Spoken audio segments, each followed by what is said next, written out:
पाकिस्तान से जीत के बाद बांग्लादेश ने कहा कि गुरु अब हमको टीम इंडिया से जीतने में काफ़ी आसानी होने वाली है, काफ़ी मदद मिलने वाली है। लिटन दास का जो कॉन्फिडेंस था, पूरी जो टीम का कॉन्फिडेंस था, वो गुरु काफ़ी हाई लेवल पर था, क्योंकि भाई साहब उन्होंने पाकिस्तान को हराया था। लेकिन जब अब यहाँ तीसरे दिन का इंडिया से भाई साहब खेल खत्म होता है बांग्लादेश का, तो अब महज टीम इंडिया तीसरे दिन 6 विकेट से जीत से दूर खड़ी हुई है। 6 विकेट ही टीम इंडिया को अब बांग्लादेश पर विजय के लिए चाहिए। अब गुरु बांग्लादेश को अगर जीतना है तो उनको फिर 357 रन बनाने पड़ेंगे।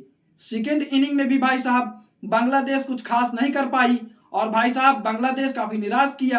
अब 158 रन बना करके भाई साहब बांग्लादेश 37.4 ओवर में 4 विकेट गंवा बैठी है तीसरी इनिंग में। अब गुरु असंभव सा लगता है बांग्लादेश का कमबैक, पर गुरु जब ये जो मैच था गजब का मैच रहा। पहली इनिंग पर पहली पारी में 376 रन, फिर उसके बाद दूसरी पारी में भाई साहब 287 पर 4 पर टीम इंडिया ने डिक्लेयर कर दिया इस मैच को। हालांकि भाई साहब बांग्लादेश अगर यहाँ से कमबैक करती है, बांग्लादेश यहाँ से अगर गुरु कमबैक कर जाती है, तो ये सवाल जरूर होगा कि इंडिया क्या थोड़ा और रन बना सकती थी, थोड़ी देर और खेल सकती थी। गुरु अब मैच है, मैच में कुछ भी हो सकता है, लेकिन अगर ऐसे कुछ होता है जिसके चांसेस 0% है, तो सवाल तो होगा टीम इंडिया कुछ देर और खेल सकती थी, उसके बाद मैच को डिक्लेयर करती। अब इंडिया के जीत के भाई साहब चांसेस जो हैं वो ज्यादा हैं, क्योंकि आपके पास बुमराह हैं, आपके पास आकाशदीप हैं, आपके पास भाई साहब सिराज हैं, अश्विन हैं, जडेजा हैं। तो गुरु आपकी जो बॉलिंग लाइनअप है वो काफी तगड़ी है, तो आपकी बॉलिंग बांग्लादेश को 500 पार तो नहीं करने देगी। लेकिन भाई साहब इंडिया के लिए कमाल रहा, क्योंकि सेकेंड इनिंग में टॉप ऑर्डर इंडिया का पूरी तरह से फ्लॉप रहा। फर्स्ट इनिंग में भी भाई साहब फ्लॉप रहा, काफी सवाल भी खड़े हुए थे। भाई साहब 67 रन बना करके 3 विकेट टीम इंडिया के गिर चुके थे, पर 256 पर 4। गुरु ये बता रहा था कि इंडिया का जो मिडल ओवर है वो काफी स्ट्रांग है। इंडिया के मिडल ओवर ने बताया कि गुरु उसमें भी दमखम है और वो अपने दम पर भी मैच जिता सकता है। जब रोहित शर्मा 5 रन बना करके जाते हैं, विराट कोहली 17 रन पर आउट हो जाते हैं, यशस्वी जायसवाल 10 रन ही बना पाते हैं गुरु, तो मिडल ओवर ने अपनी पूरी जो ताकत थी उसकी झोंकी, और मिडल ओवर से जो टीम इंडिया को उम्मीदें थी, जो फैंस को उम्मीदें थी, उसको मिडल ओवर ने पूरी करके भाई साहब दिखाया। भाई साहब ऋषभ पंत ने गुरु बता दिया क्यों उन्हें टेस्ट क्रिकेट में बेस्ट कहा जाता है, जो उनकी जगह है वो क्यों टेस्ट क्रिकेट में आखिरकार सिक्योर है। भाई साहब अगर मुझे खुशी हो रही है तो सबसे ज्यादा मुझे खुशी शुभमन गिल को लेकर के है। मुझे ही नहीं और भी कई लोग होंगे, क्रिकेट प्रेमी होंगे भाई साहब, जिनको शुभमन गिल को लेकर के खुशी हो रही होगी।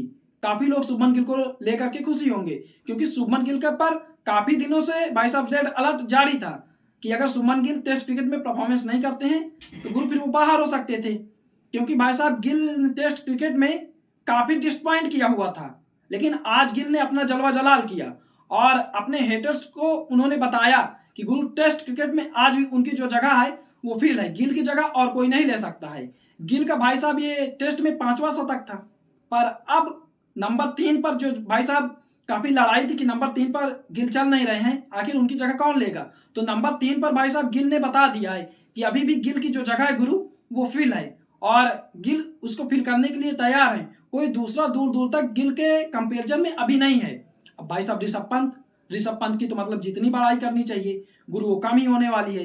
ऋषभ पंत का जो जलवा था वो पहली पारी में तो जलाल ही था, और दूसरी पारी में भाई साहब उन्होंने दूसरी इनिंग में खूबसूरत सी पारी खेली और गुरु वो छा गए।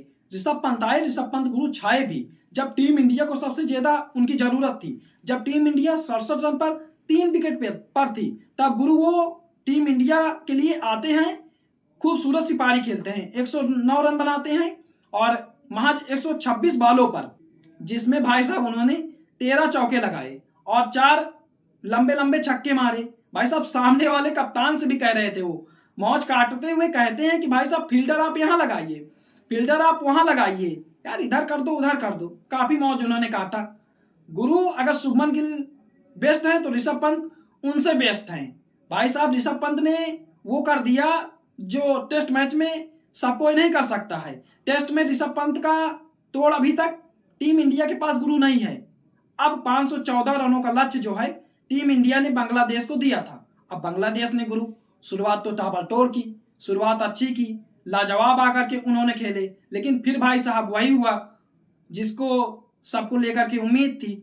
बुमराह गुरु आते हैं और बुमराह से विकेट की शुरुआत होती है, फिर अश्विन का कमाल होता है और बांग्लादेश 158 रनों पर 4 विकेट में जाकर के पहुंच जाती है गुरु।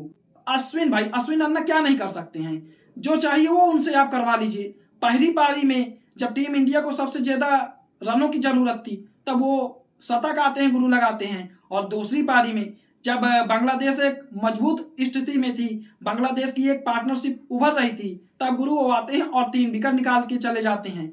भाई साहब अब टीम इंडिया भी काफी अच्छी तरह से इस मैच में डोमिनेट कर रही है। जब भी टीम इंडिया को भाई साहब जरूरत पड़ी तब अश्विन अन्ना टीम इंडिया के लिए सबसे पहले खड़े मिले।